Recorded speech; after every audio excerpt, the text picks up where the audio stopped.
Hello.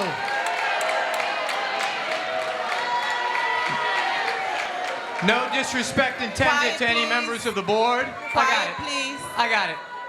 No disrespect intended to any members of the board, but I'd rather face all of you.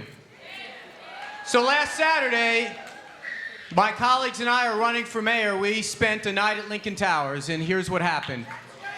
We walked across the street, and we walked under scaffolding that had been there so long.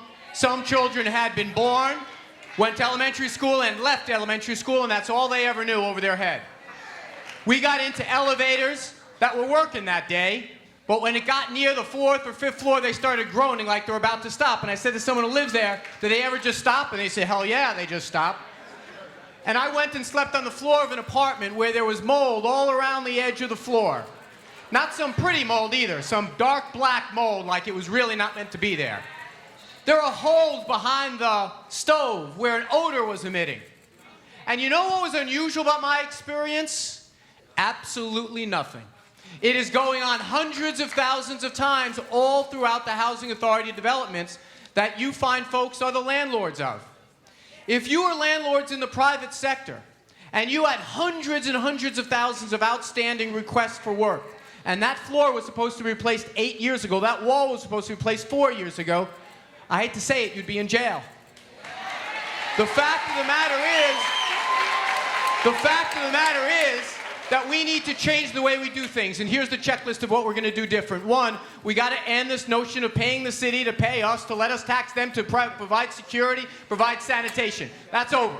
That has to stop. Residents of public housing pay taxes, you get cops, you get sanitation, end of conversation, no extra taxes. Secondly, if we're going to have an anything fill, an infill, outfill, whatever you're going to call it, we're going to build for senior citizens, Section 202. We're going to build affordable, or we're going to build real community centers, or we're going to build jobs for people, a safe supermarket or something like that. And the final thing that we're going to do is we're going to get rid of this backlog of 240,000 some odd construction, 60,000 some odd security cameras. We're going to have a true Marshall Plan. We're going to take the money we save, the money we get from Washington, and we're going to do this. We're going to get the finest property managers all around the city. We got plenty of people looking for work in this city. We're going to put them to work. We're going to put them to work fixing those elevators, painting those walls, taking care of those scaffolding. We're going to change the way we do things in this city.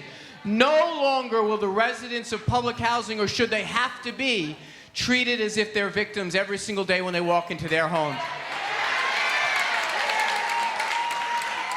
I want to tell you that the sun ain't going to rise and set in a different way if I'm lucky enough to get elected mayor. But I will be listening to you, and every day I'm going to fight for you. Thank you very much. Thank you, Mr. Weiner.